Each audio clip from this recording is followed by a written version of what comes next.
Ini raosnya pemandangan tuh ya Pak Aya. Muni. Alhamdulillah di pedesaan mah nikmat jeruk kasih aja. Nyarioskeun pedesaan umi janten aya pertarusan di kami. Kunaon jami di alam dunia ieu henteu betah di hiji momen. Kumaha maksudna? Jami nuang wae daging teu bosen.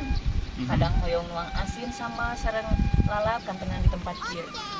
Atanapi upami pasihan hujan hoyong panas.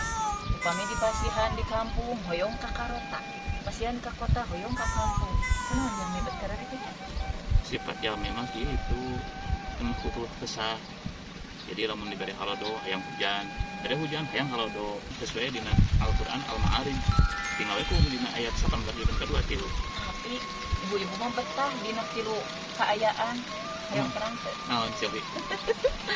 Hiji roge sareng barudak nu bageun. Betah eta mah. Dua rezeki nu ngalir wae teh seret-seret. Katilu kesehatan kan eta ka seneng ibu-ibu mah. Pami ka seneng bapak-bapak naon? Betah naon? Bapak-bapak mah Eta we mau disebatkeun.